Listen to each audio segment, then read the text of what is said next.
gameranx presents another episode of Before You Buy, the show where we give you some quick impressions on the latest games releasing. I'm your guide for this evening, Jake Baldino, and it's that time of year, so of course we're talking about another Assassin's Creed. This time, Assassin's Creed Syndicate. Taking place in London in the mid-1800s in the midst of the Industrial Revolution, this sets out to right the wrongs of Unity, and does it? Let's talk about that. I have been a big fan of Assassin's Creed from the beginning, and I've always been a bit of an apologist for the series. I found redeeming qualities for most of them, except for kind of Unity. It was really just kind of like the last drop-off point for me. So I went into Syndicate with basically zero expectations, but still really hoping to find some of that good Assassin's Creed goodness. Now, what can I tell you about this after spending some days with it?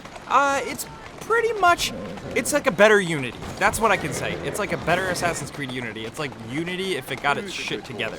It's more refined, it's more controlled, it's obviously way less buggy and craptastic, a little more inspired in terms of story, characters, and mission design, and ultimately it's a lot more fun than last year's entry. Now listen, if you're not into these games, is Syndicate gonna change you over? No, probably not.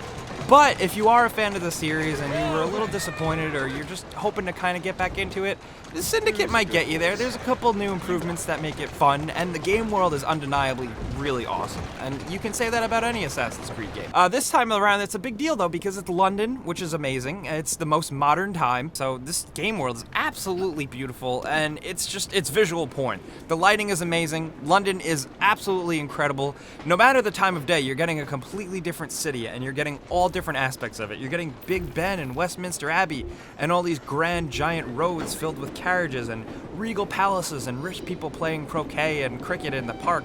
But then on the other hand, you're getting those dank, dirty, grimy streets with all the poor people running around, and it's basically a Charles Dickens tale.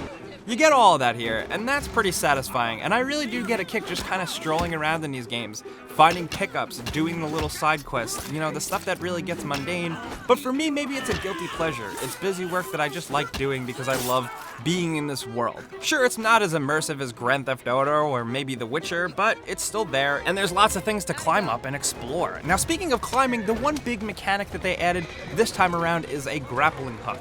It works a lot like Batman Arkham Knight's, although a little more limited, in the sense that you can just shoot up a building very quickly, which really changes things up quite a bit.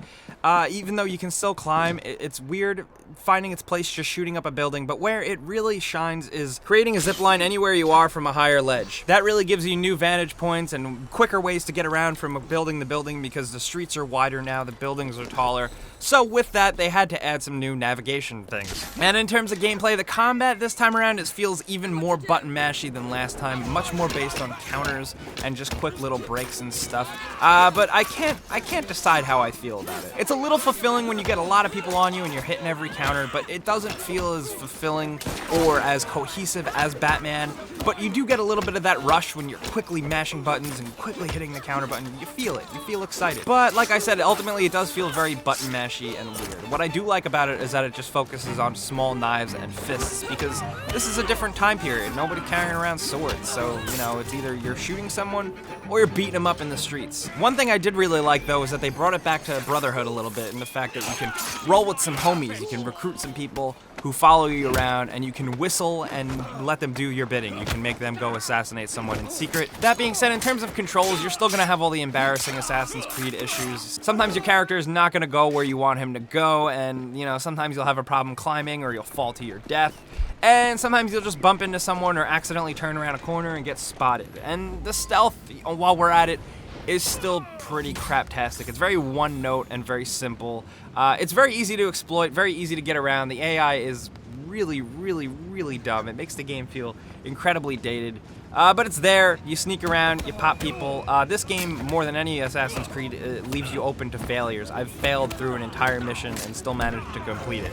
Also, another thing I enjoyed is the fact that the game has a lot of children and child labor and kids working in factories, because I really love nothing more than seeing a child actually work for a living. Also, since there's child NPCs in the game, you can mass murder and slit the throats of a bunch of gang members in the middle of a street while a kid is standing right there. There are two characters that I did did actually find pretty interesting, Evie and Jacob Fry. Evie, the female character, is a little bit more towards stealth, while Jacob likes to just punch people and beat people up. There's actually a stealth button this time around where you press it, and you go into a crouch mode, and you put a hood up. And that's cool, I guess, you know, it works. But like I said, the stealth really still leaves a lot to be desired. But in terms of story, this time around it's a little more cohesive, and even just in the early hours, I found myself really caring about the characters much more than I did in any character in Unity. And the Abstergo storyline is back, although really limited as it has been in recent entries, and it's there if you're into it.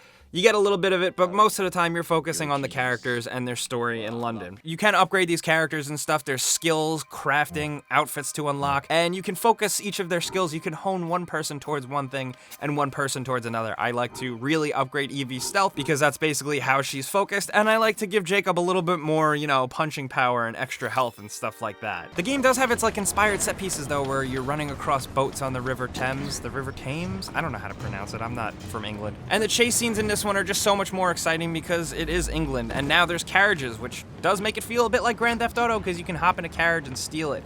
They do control pretty well, even though you can crash through trees and lampposts and stuff, and your horse doesn't die. It's a little weird, and it especially works when you're chasing a train or chasing another stagecoach and you climb on top of yours and hop onto theirs. That stuff feels really great. Also, hitting people with horses never gets old.